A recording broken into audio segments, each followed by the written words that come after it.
In Arkansas, October 1919 left behind a terrible question. Near Hoop Spur in Phillips County, black sharecroppers gathered to discuss cotton prices and debt. Within days, armed white posses, local officers, and Arkansas National Guard troops had entered the area. Black residents were arrested in large numbers. Many may have been killed. Yet the people accused of creating the wider bloodshed were almost never the ones put on trial. Hoop Spur was not a battlefield. It was a rural place near Elaine, surrounded by cotton fields and small black farming communities. Sharecroppers worked land they did not own. Their pay was tied to the crop, while store debt and land charges could keep a family trapped from one harvest to the next. The meeting was linked to efforts to seek fair treatment. That demand became dangerous when white power saw organized black workers as a threat.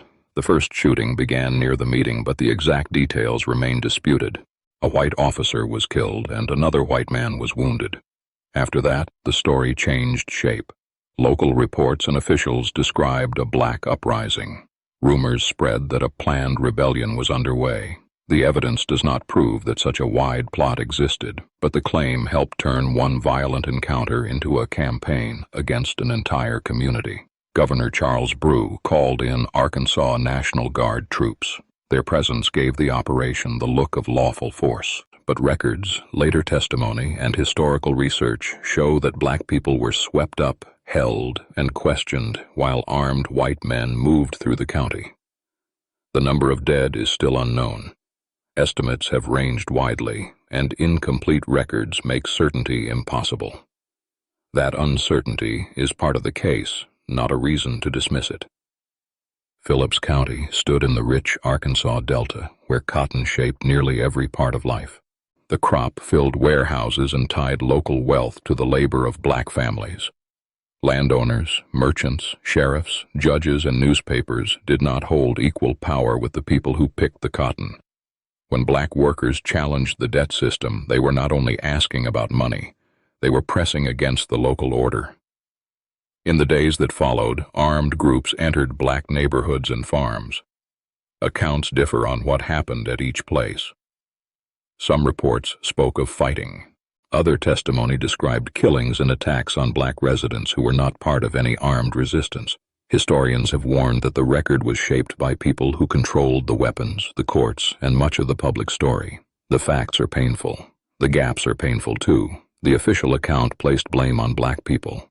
That account was repeated in newspapers and by officials even as the scale of the response grew. A labor meeting had become, in public language, a rebellion.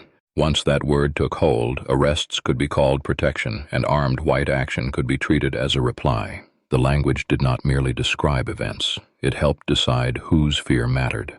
The black residents of Elaine faced a double trap. If they fled, their homes and crops could be lost. If they stayed, they risked arrest or attack. Families were split apart. People who survived had to return to a place where trust in local law had been badly damaged. The full human cost cannot be counted by a final death number. It also lived in land lost, silence learned, and lives pushed out of the county. Then came the courtroom. 12 black men were convicted and faced execution. Their trials took place under the shadow of the armed violence that had already surrounded the community. The central question was not only whether each man had taken part in the first shooting. It was whether a trial could be fair when a mob controlled the town and fear shaped the testimony. The NAACP began an investigation into the case. Its work gathered testimony and challenged the official story. Investigators argued that the convictions rested on forced or threatened statements and proceedings shaped by mob power. Those claims were contested, and not every detail could be proved in the same way.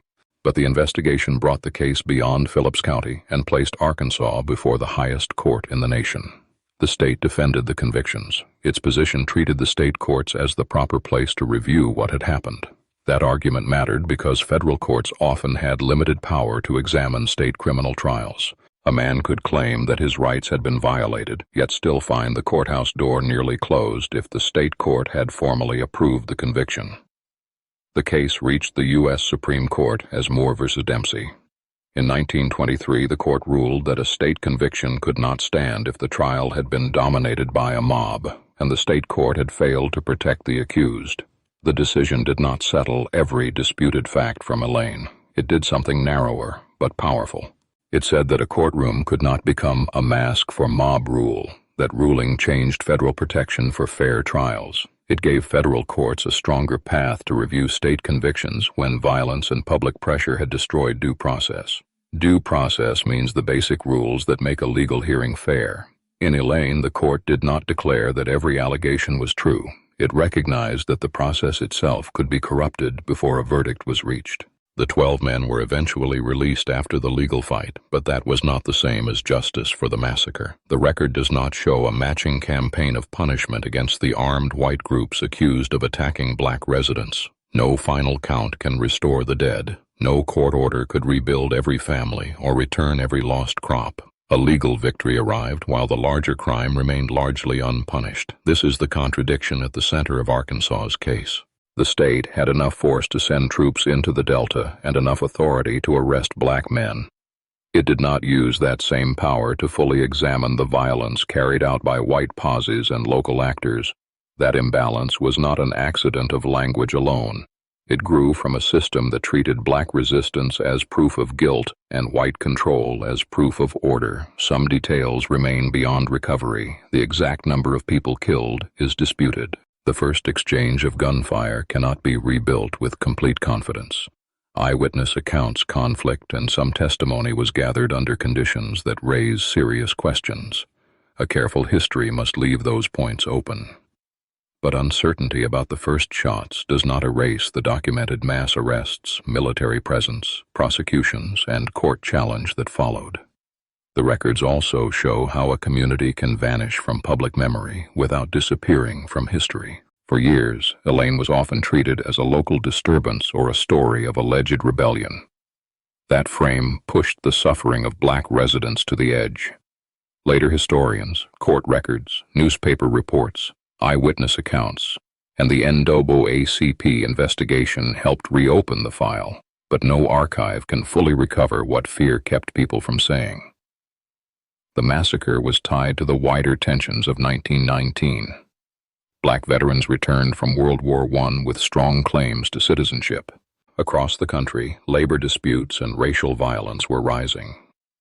In Arkansas, those national pressures met the cotton economy and the old rules of Phillips County. The result was local, but not isolated. Elaine showed how quickly a demand for fair pay could be treated as a threat to racial power. Why did it go unpunished?